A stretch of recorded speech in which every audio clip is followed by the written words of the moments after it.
So good afternoon, everyone. Thanks for joining us for our special FBN webinar, Mastering Adjuvants. We'll give folks about 1 minute here, and we'll start at 1 or 2 after the hour with a formal introduction and dive right into content.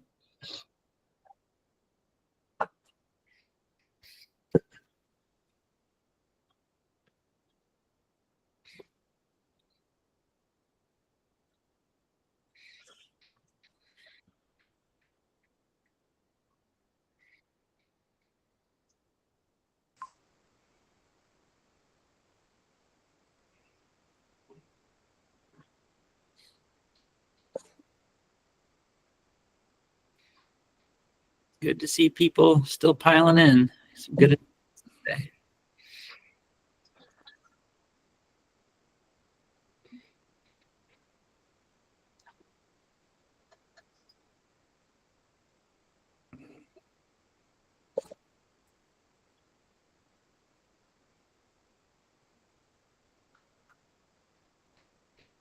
All right, well, we'll go ahead and get started. Good afternoon, everyone. Thanks for joining us for our special FBN webinar on Mastering Adjuvants. My name is Colin Pennington. I'm the Senior Product Marketing Manager and Crop Protection here at FBN.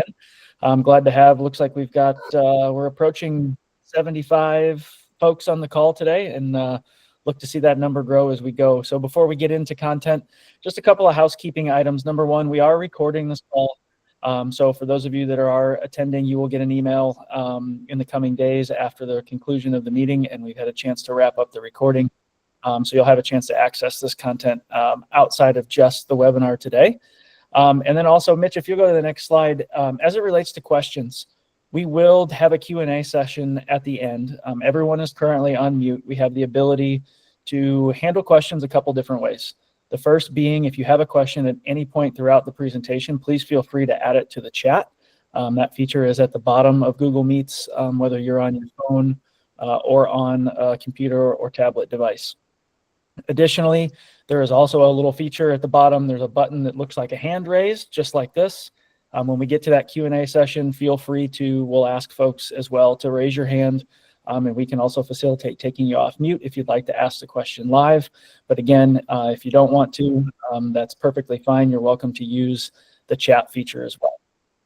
So to get us kicked off, I'll run through a brief overview of the agenda. We all know the category of adjuvants can be a tricky one. There's a lot out there.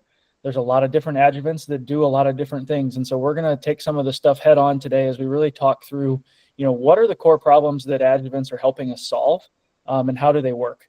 But beyond that, there's still the challenge of understanding what are the right adjuvants to use and when and how.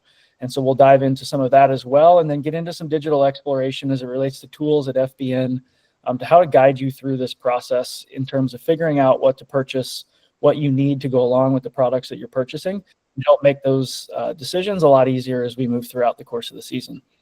So before we dive in, we'll jump to a little bit of an introduction. Our expert speakers today, taking the lead is going to be Dr. Mitch Roth. For those that don't know Mitch is our regional proprietary agronomist for the East region and also serves on our category management team, is responsible for a lot of the tools that we'll talk through later on today and that some of you may have interacted with within the FBN space, and really being that bridge between the agronomic expertise we have from the people on the ground, your FBN reps, the additional agronomists that we have, and the digital storefront that we bring forward to help make that purchasing decision that much easier. Mitch hails from Roth Brothers Farms in Bad Axe, Michigan. His background is actually in ag education. I won't make my Big Ten joke today. Many of you have probably heard that, but Mitch has extensive experience, Michigan State, University of Wisconsin-Madison, and at Ohio State. So we're glad to have Mitch on the call today and walk through what to some is a pretty technical topic, right? And so we want to make sure that we get all the things uncovered that we want to understand and leave time for questions as well. But in addition to Mitch, we've got some other folks on the call that will be available to chime in. And this is our entire group of agronomists throughout FBN. As you can see on the screen here, Matt, Mitch, Chris, Brandon, Dan, and Will, scattered from South Dakota all the way down to Mississippi and east to west from Michigan all the way out to California. These guys are here and available not only on the call today, but anytime you need assistance certainly welcome you to work with your FBN representatives to get in touch with the right agronomist for the question you have. They all serve a particular region, but all also have specific expertises in certain areas of the business, and work together collaboratively to really bring forward the solutions that we need. So without further ado, I'm going to get this thing kicked off as we start to talk about, what are those core problems that we're using Adjuvants to solve, and I'll turn it over to Mitch.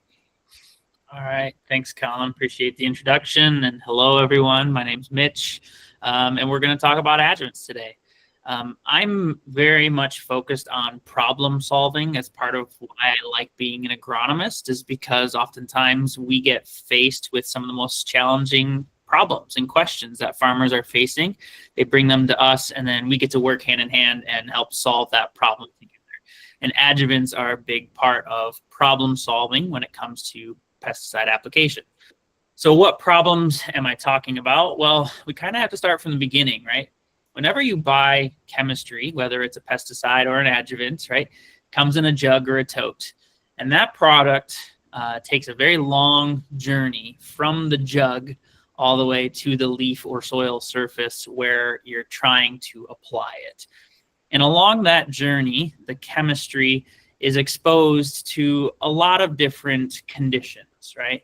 The first condition being the environment. We all know not to spray on a windy day for fear of drift into sensitive areas where you don't want the product being applied.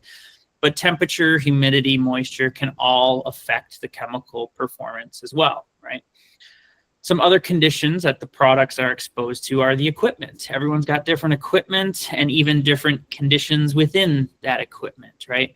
Pump pressure and different nozzle selections can all impact the way chemistries are applied and ultimately their efficacy as well. Water quality is another condition that the chemistries are exposed to.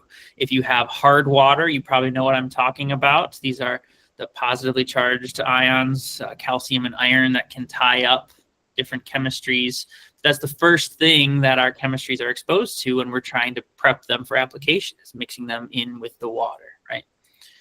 Formulation, what else is in the tank mix? Are we trying to mix oils with oils, waters with oils, right? And how are we going to optimize that tank mix so that every chemistry stays happy and can perform the way it's intended to? That involves a lot of different positive and negative charge to those molecules. And so it can be a complex environment for those chemicals to experience. And then if we get all the way through the tank, through the system and into the plant surface or onto the soil surface, if you're applying a soil applied pesticide, there's still some barriers and environments that the chemistry has to endure and go through. The wax layer, what growth stage is that plant at, how thick is the waxy cuticle, which is also dependent on the environment, right? So it's all connected. And this is quite a long journey when you think about all the different things that your chemistry is exposed to on this journey from jug to leaf. So on this journey, right, these are all the different conditions it can experience. And because of these different conditions, they can lead to problems, right? If the environment's not right, if it's too windy, it can lead to drift or volatilization and spread to areas you don't want. Using the wrong equipment can lead to poor droplet size and coverage or more drift. Water quality, right? Hard water ions can tie up our chemistries and make them ineffective. Different formulations can be antagonistic. We talked about that a little bit already. And then lastly, if it does get on the plant surface, sometimes the chemistry is not taken up by the plant leaves. Last I checked, that's why plants have roots, is to take up moisture. The leaves are not known for that, right? So that can be a barrier for your spray application if you want the chemistry to get inside the plant through the leaves. The good news is that adjuvants are here to solve many of these problems. So I realized I just spent quite a bit of time talking about this long journey and all these different problems that can go wrong. And you might be thinking to yourself, wow, this guy's a little overkill. He's talking about problems that aren't really that big a deal. It's not that hard, right? So you might be wondering to yourself, are these actually real problems that I'm experiencing on my farm? And the answer is, well, maybe not all of these different problems. That was pretty exhaustive on the previous slide, but I'm willing to bet that you're likely experiencing at least one of these problems on your farm. And the one I want to point to that's probably most likely happening on your farm or nearby, or that you're aware of, is water hardness and water quality, right? A big portion of our agricultural states in the Midwest experience hard water.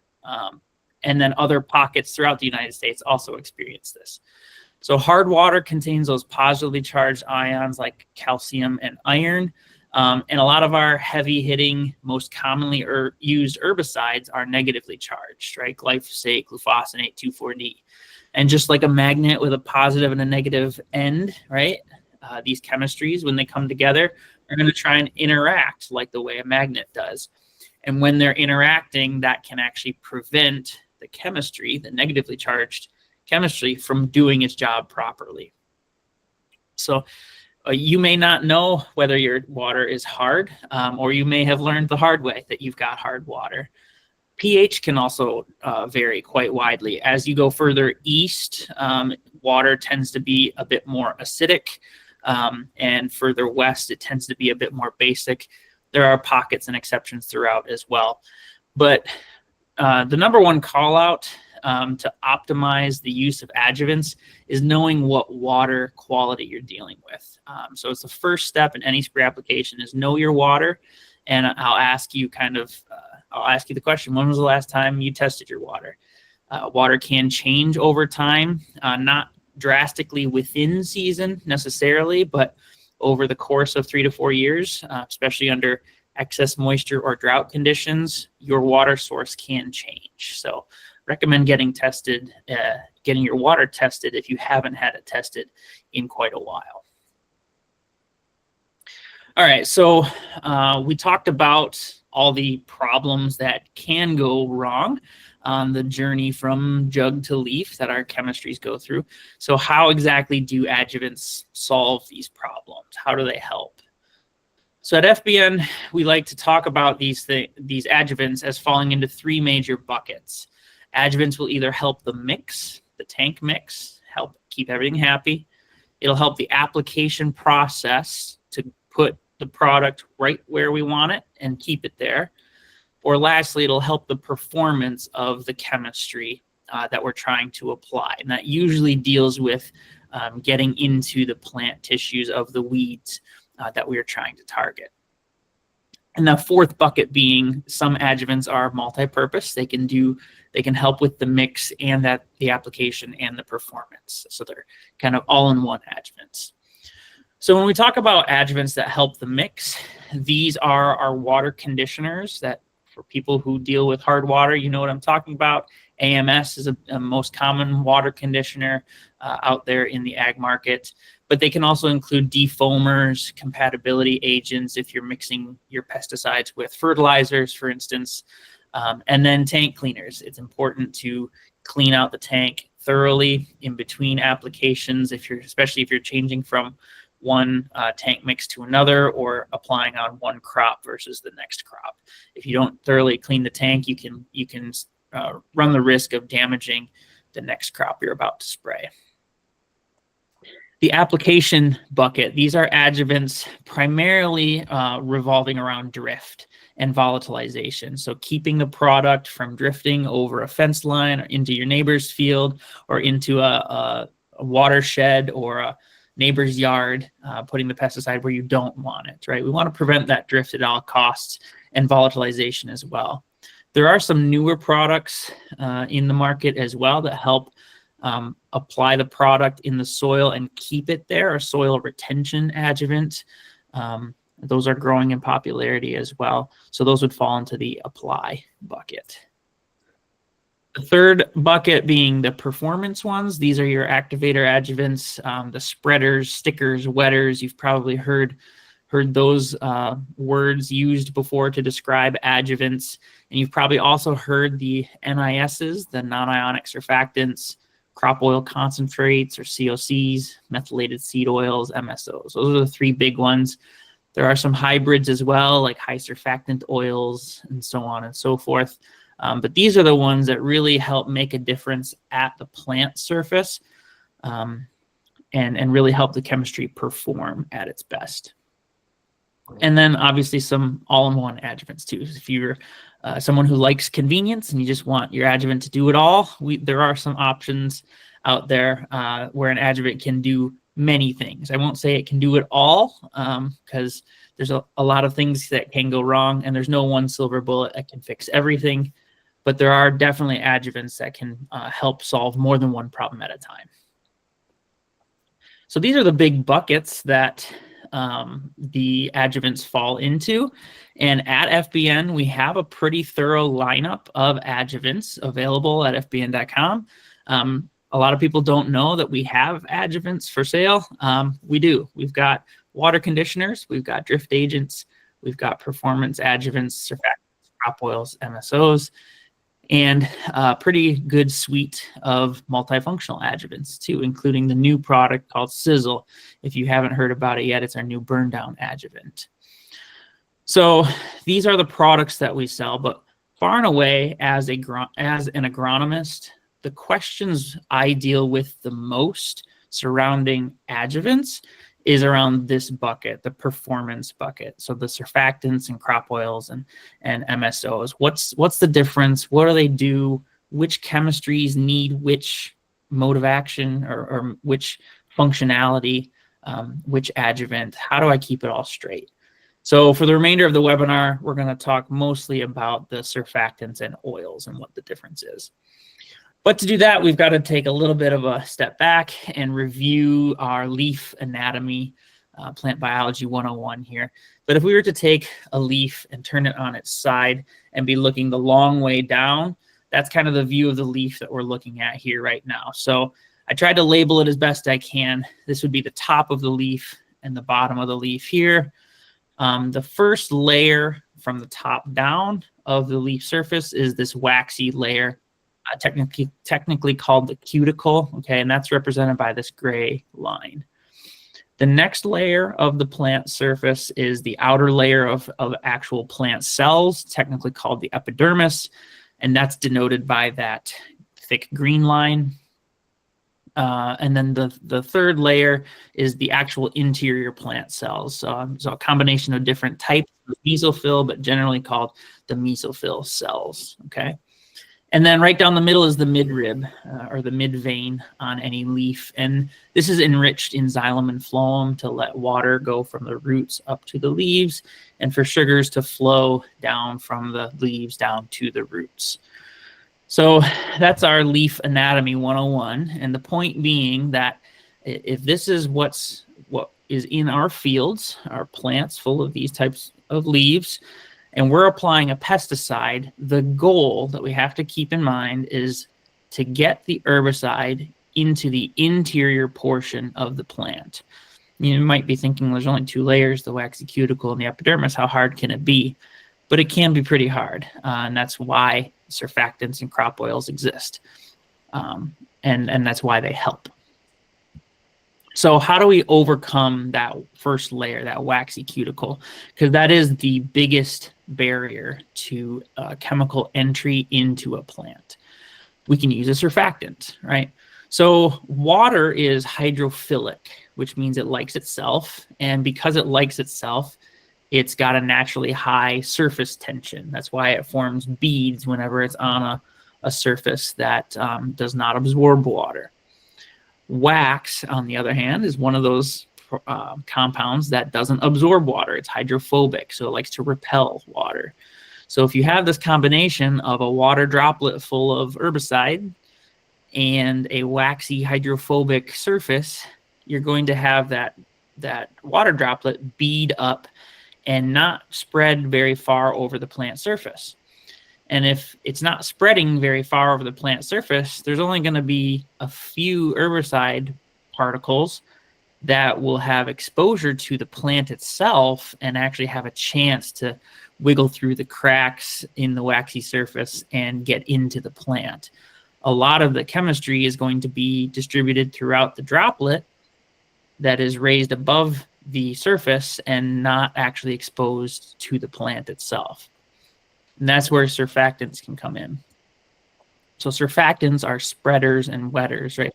What they actually do is they change the physical property of the water droplet, reducing the surface tension and allowing it to spread more evenly across the surface. If you're spread more evenly, you've got more surface area that you're exposing the droplet and water to.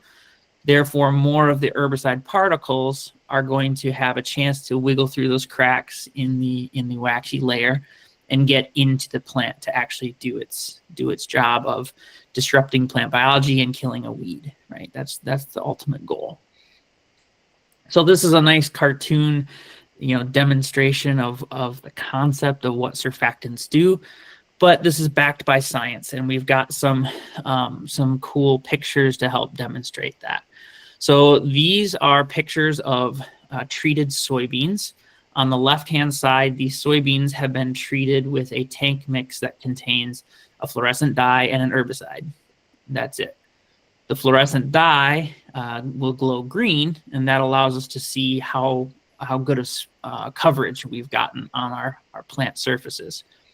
On the right-hand side, we've got the same tank mix, fluorescent dye, herbicide, but we've added a surfactant, in this case, the Insorb ADV that we have available through FBN.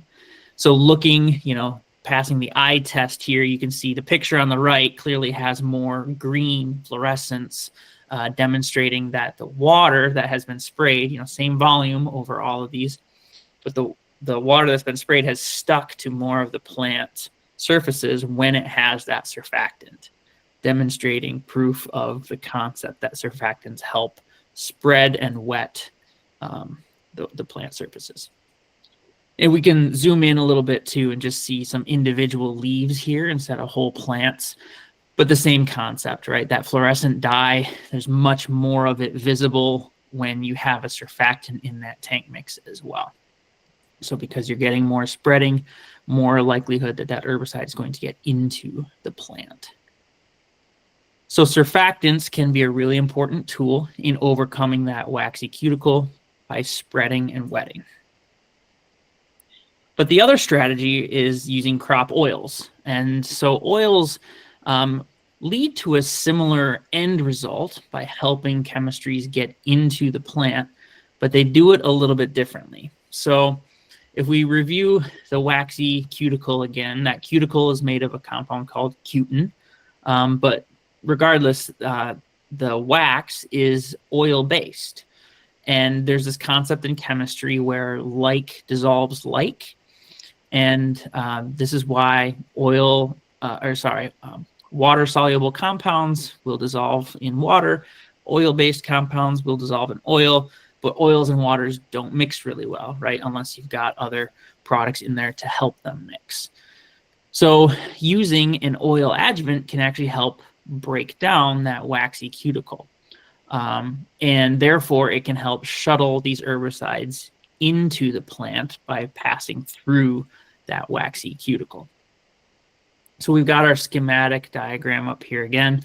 On the left-hand side, with no oil adjuvant, even if we get some good spreading with certain chemistries, that's not enough for the chemistry to wiggle through the cracks and get into the plant. So in this case, we've got a droplet that has good spreading, but the herbicide droplet is still not very efficient at entering the plant. It's still struggling to get through that waxy cuticle. So if we add a crop oil, it's like adding a bunch of small pores to that waxy cuticle. The herbicides can now get into the plant a lot deeper. Maybe go, if it's a systemic herbicide, it'll go through the xylem and the phloem to all parts of the weed and therefore start disrupting biology and kill the weed, right? So that's the way oils work. And again, this is a nice schematic to demonstrate a concept, but it's backed by science too. So if we use scanning electron microscope to look at the microscopic surface of a plant leaf, you can see on this image here, it's full of peaks and valleys. So the white areas are peaks of waxy buildup, the waxy cuticle, and the black portions are the valleys where that cuticle is a lot thinner. And so the leaf surface is a very dynamic environment with these peaks and valleys of wax accumulation. So this is what a plant leaf will look like if there's no treatment whatsoever.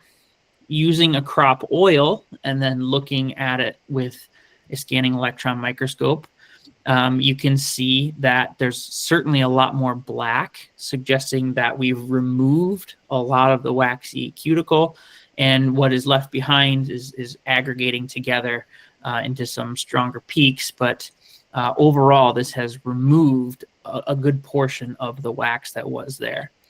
And this is the way standard crop oils work. We have standard crop oil in our portfolio called In-Plant, and this does open cuticles and provides good uptake by stripping the leaf wax. Depending on the rate, you've got to be careful about your rate. It is certainly safe to use in crop, in season, but if you use too high of a rate or you don't get it mixed really well in the tank, it can lead to some phytotoxicity because you're stripping so much of that wax, it puts the crop at risk for damage and injury. There are some like third generation crop oil or next generation crop oils as well.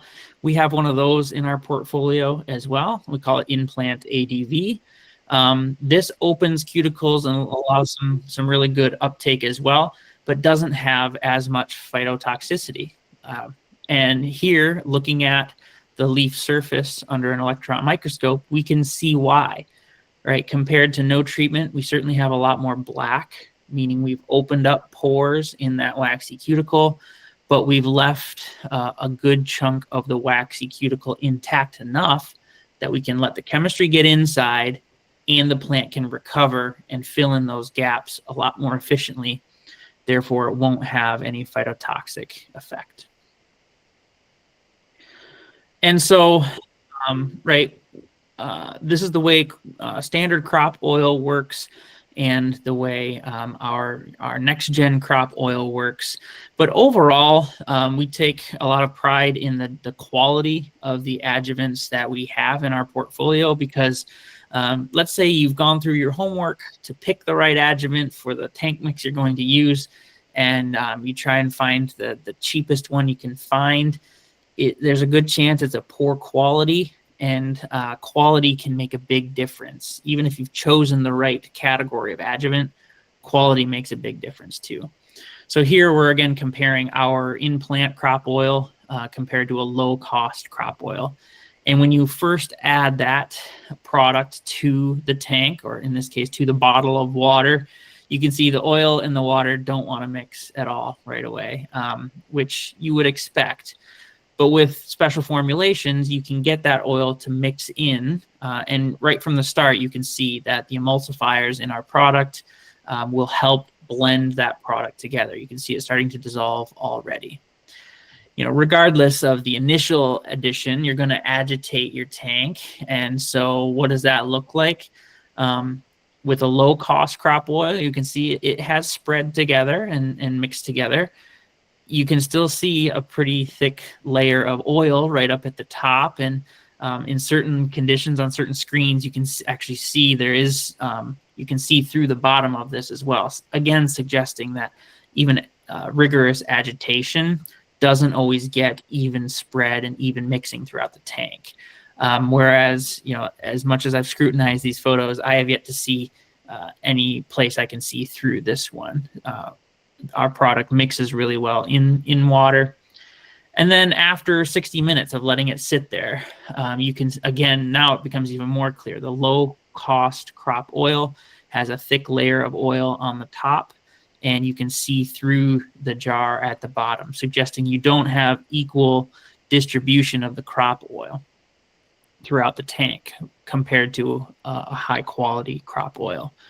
Now, this makes a difference if you're spraying and your sprayer is pulling from the bottom. It's not going to have the amount of crop oil it needs for your chemistry to be effective. So in that first part of the field, you might have really poor weed control, even though you sprayed it with the same tank mix. And that's because of the unequal distribution. And then similarly, you get to the end of the tank and you spray out the last bit of the tank, and it's got this big slug of crop oil. You could be at risk of damaging the crop because it's got too much oil aggregated there in that last splurge of volume coming out of the sprayer. So there's a wide range in adjuvants, right? I demonstrated the portfolio, but there's also a wide range in adjuvant quality, and that quality can make a big difference when you're trying to solve problems on your farm, not create new problems on your farm.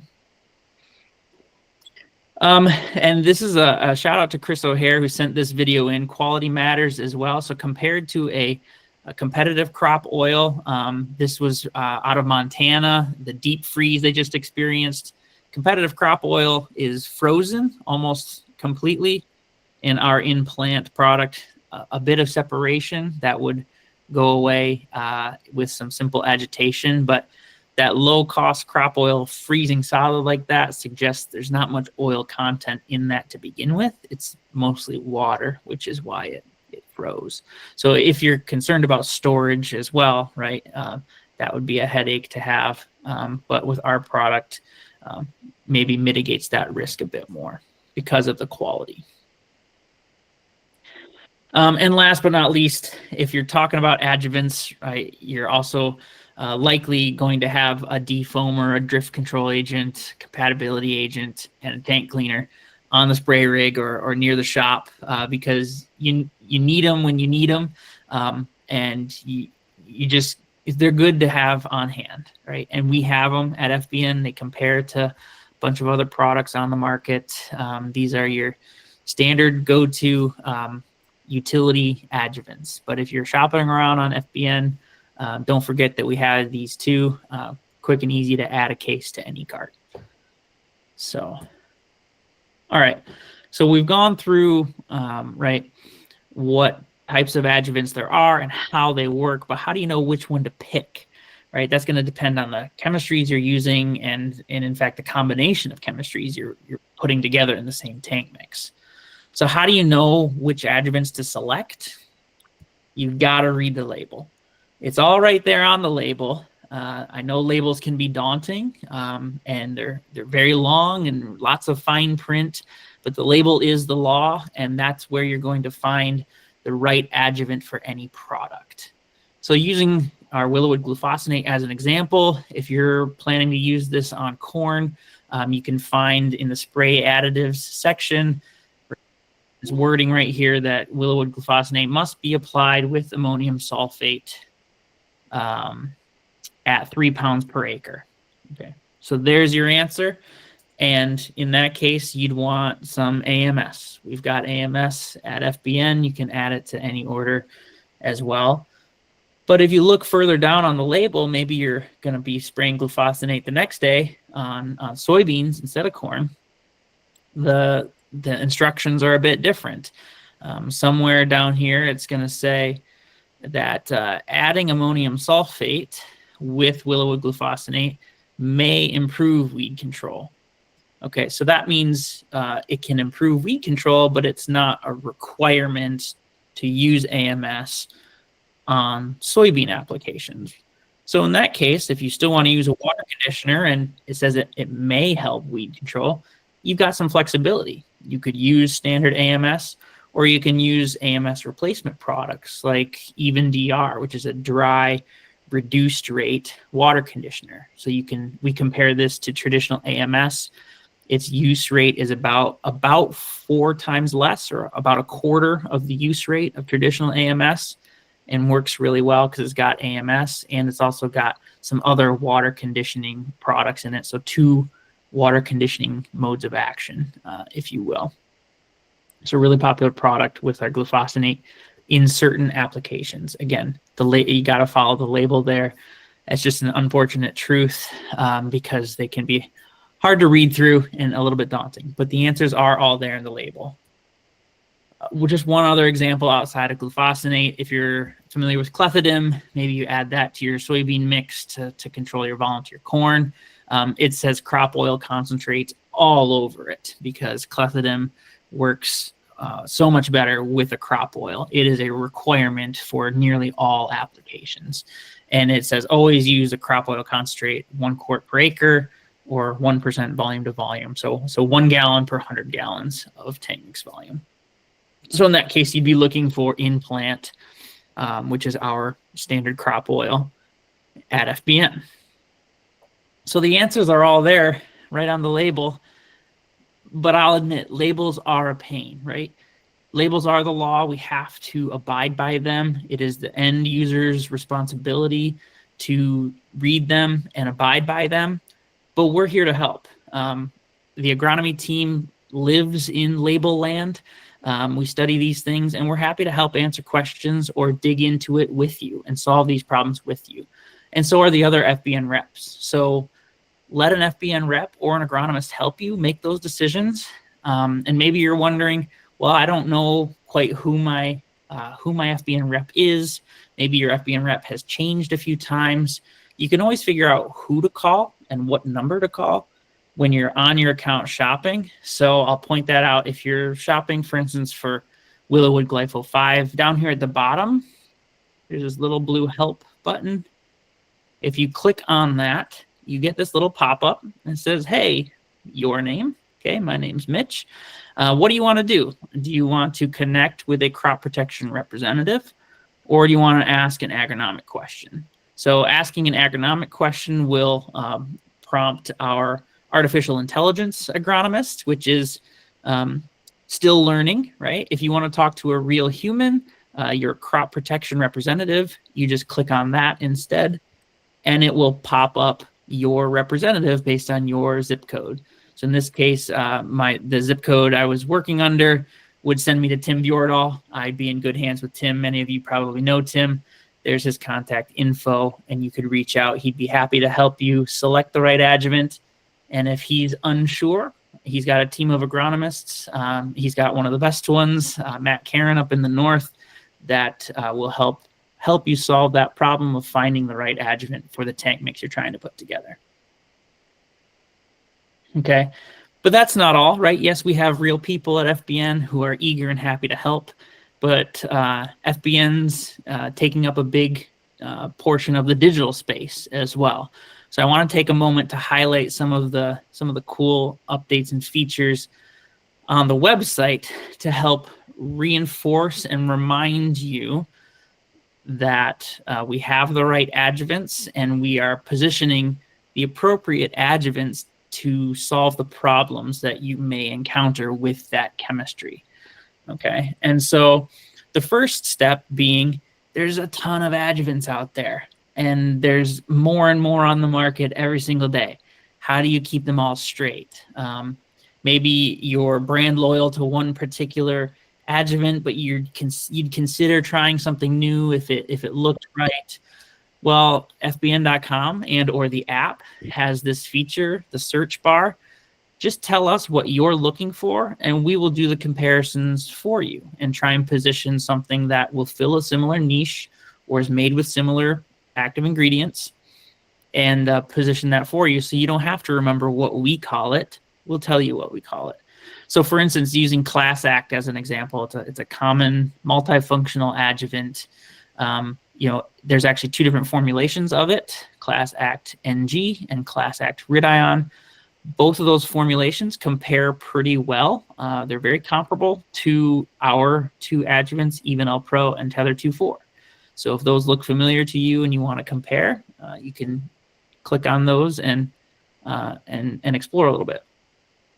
And it's spelling agnostic too. If maybe Hellfire is a product you're familiar with, they spell it with 1 L and a hyphen, but how do you ever remember that unless you're in it every day, right? Just type in best you can, and we can still usually decipher what you're looking for and position what we have that fills a similar niche, right? So Hellfire compares really well to our Sizzle. Okay. So let's say you were looking for Class Act and you were interested in checking out what Evenl Pro is and try and do some comparisons. If you clicked on the Evenl Pro page, it would take you here, tell you everything about it, including the price, allow you to check out if you want. But what I want to highlight here is this compare similar products button. If you click on that, it will compare the similar products that we have in our systems, just like the search bar was doing, but it does it in a lot more detailed view. So here you can see it shows our Evenl Pro, Padlock Plus. Here's the class act I was searching for.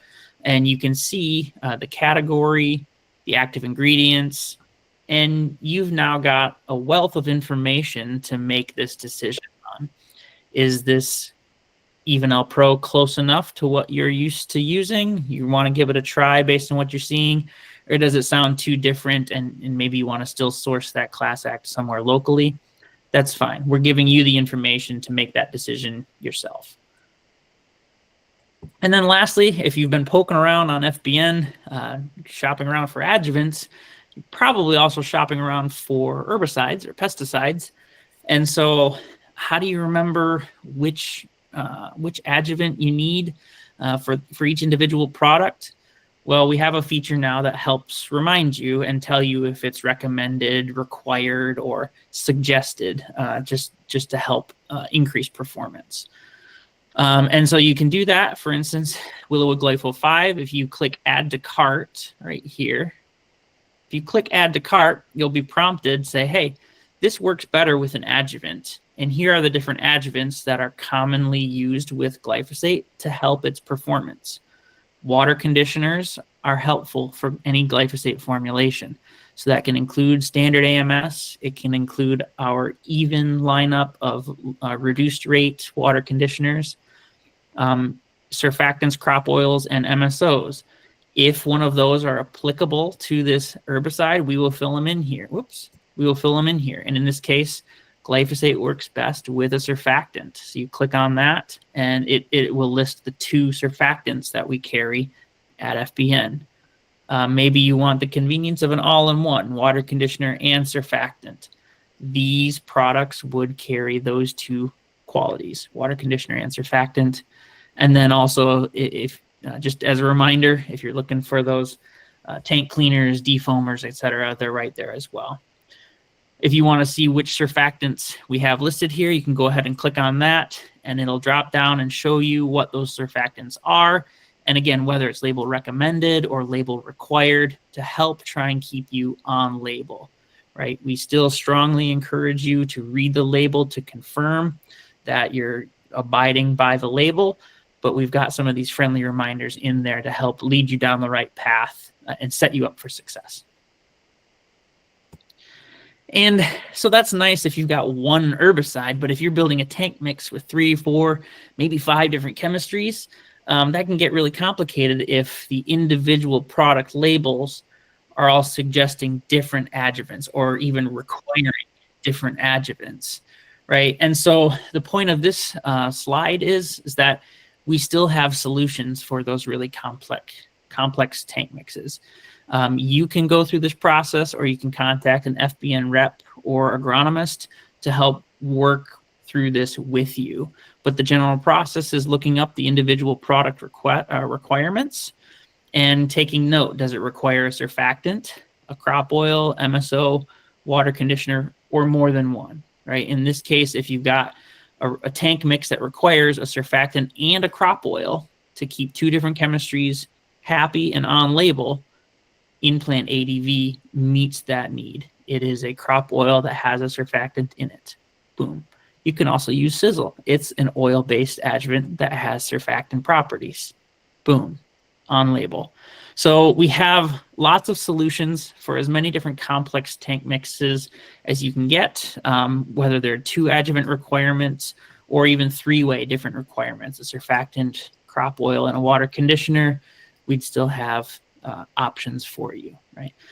Moral of the story is we've got the human resources and the sales reps and the desire to help you solve these problems, because adjuvants help keep our chemistries active and performing well on our farm. So that's going to wrap up the adjuvant webinar. It's going to leave some time for questions, but just to make sure we're getting everybody back together here, the key takeaways, kind of summary of this webinar. Number 1, adjuvants solve problems on this long journey from jug to leaf, right? we bucket them into different categories: mix, apply, perform, and those solve problems like hard water, drift, and overcoming leaf surfaces. And the requirements of each pesticide are on the label. So you've got to look through the label, or work with us so we can look through the label together and keep you on label. Second key takeaway is that activator adjuvants use different mechanisms. Surfactants help spread and increase surface area. Crop oils help loosen up that waxy cuticle, even removing it in some cases, stripping it away to help the pesticide get into the plant. And then the third key takeaway: help is a call or click away. You can easily find the contact info of your local FBN rep. We work really closely as a team of reps, and the agronomy team works very closely together. So we're not going to give you bad information. If we don't know something, we'll reach out to a teammate and try and get the right information to you. And then last, if this is a lot to digest and you're still not sure what to take away or how you're going to remember all this, that's okay. Let FBN.com remind you of what you might need when you forget, because we all forget. I'm forgetful these days a lot, but FBN.com, the way we've got it engineered is to help you remember what you need for which products. So with that, I think we'll open it up to questions. Colin, you instruct people on how they can do that? Yeah, absolutely. So first off, thank you, Dr. Mitch. That was a incredibly technical conversation, but one that I think resonates really well with everyone as we walk through some of those examples. And so because of how technical it is, we certainly understand we picked a few points to put a point of emphasis on. You know, Mitch talked about talking through crop oils and that kind of being the area where a lot of questions that he gets most frequently. There's over 90 folks on this call throughout the course of today. And so we know there's certainly some questions maybe related to what Mitch talked about, maybe something else related to adjuvants that's on your mind. And so we want to give you guys a chance to ask those. So if you've got a question, one of two ways you can do it. You can use the chat feature in Google Meet. You can also hit the hand raise button. There's a button at the bottom of your screen, looks just like this. If you hit that button and give us a couple seconds, we can work to take you off mute if you'd like to ask your question live. But want to make sure we can help answer anyone we've got. We've got Mitch on the call, Neil McCormick, who's our category manager and helps us from a procurement of the different adjuvants that we have in our portfolio, has a myriad of technical expertise in the area as well. And I know a bunch of our additional agronomists are also on the call. So not much we can't answer. So happy to take any questions. If you've got them, fire away.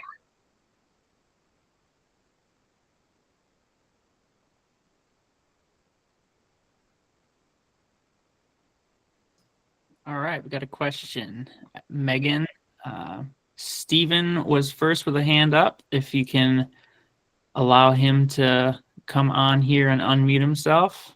All right, Stephen, you should have the ability to unmute and ask your question.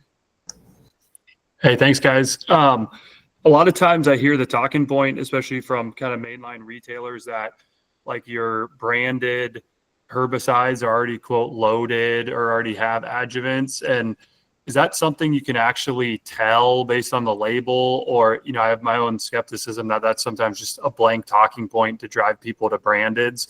But I've had a hard time being able to tell, you know, if that's true or not. That's a great question. So formulations can change over time, and labels do their best to try and keep up with what is most accurate. But it also takes a long, long time for labels to get changed sometimes for subtle languages like that. So for example, glyphosate is often advertised as loaded or not, right? All that means is it contains a surfactant. Doesn't always tell you how much surfactant, but it contains surfactant, right? Branded versus generic, it all depends on the formulation. So our Willowwood brands, Glypho 5 and Glypho 6, both contain a surfactant. So you would call those loaded. The Glypho 6 label says it right on there. It says contains surfactant. The Glypho 5 label, we've got pending changes to have that on there because we know the formulation has it in it. You know, quantifying it can be different and proprietary. So Glyphosate always benefits from more surfactant. Whether you're using something loaded or not, I think it's a good idea to add a surfactant to something like glyphosate. But yeah, that's a great question. And typically the label will have that information if it contains surfactant. All right, I think Logan was up next, Megan. If you can allow Logan to come on here, unmute. All right, Logan, go ahead. Hey, good day. I'm new to this FBN products. What products would you closely equivalent to Choice Trio? So Choice Trio, I believe, is a water conditioner.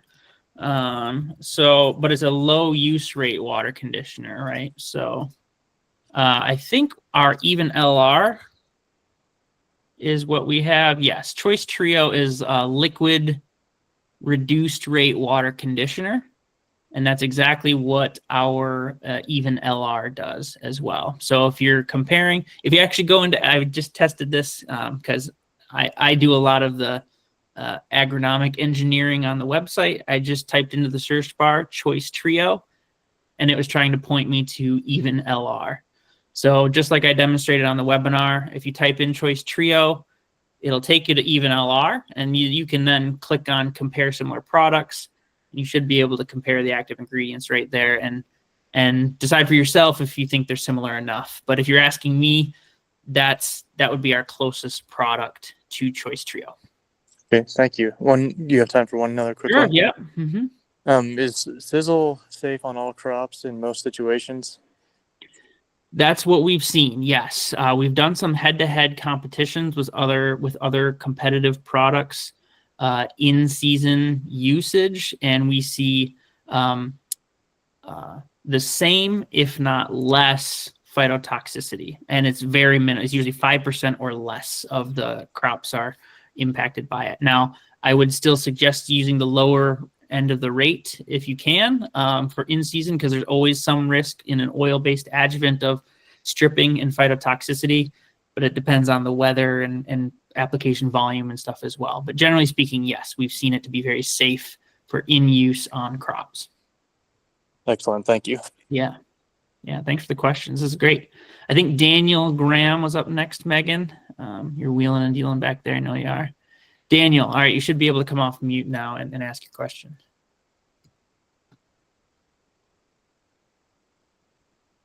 Daniel, you're still on mute. There we go. Go ahead. Hi there. Thanks, guys. If you're using a multifunction adjuvant like Tether 24, how do I know, do I add that toward the beginning, like the compatibility agents, or at the end, like the non-ionic surfactants? All right, great question. So mixing order does matter for any tank mix you're putting together, absolutely. And on the webinar, I complained about label, but now I get to brag about labels here. So our adjuvant labels are really, really good. They're only 2 pages. They're pretty simple. And any adjuvant that we sell, we have a tank mix order that tells you exactly when to add it. So I believe Tether 2.4 is one of those ones that goes in towards the end. You'd have to check the label again. That's what I would do to make sure I'm not giving you bad information.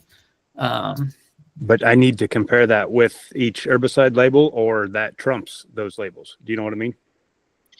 So I would follow the label on the adjuvant. If that's the adjuvant you're going to lean on, Yep.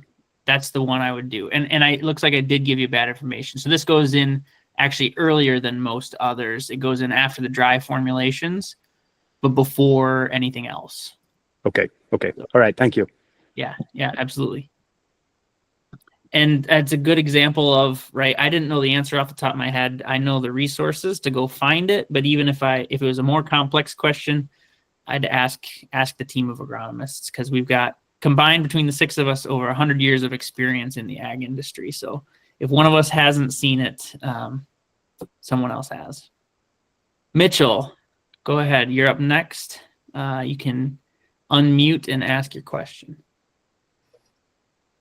Okay, I just wondered, are your labels for the chemicals and adjuvants directly available on the website so I can They are. read They them are. and make my decisions that way? Absolutely. So can you see my screen now? Yeah, so this is fbn.com. If you're shopping around for, let's say you want some esmetolachlor generic dual, if you go on this product page, the product pages, no matter what product you're looking at, are going to have a product details, product label, and price transparency link. If you click on the product label, it brings up the label right there in PDF form. So you can, if you're tech savvy, you can Command F to actually search for any keywords you're looking for, like additive or surfactant or crop oil. And that should point you in the right direction. And if you're still unsure, you can reach out. Okay, thank you. Yeah, you're welcome. Are there any other hands up, Megan? There's been more hands than I'm used to, so I've lost track. Any other questions from the group?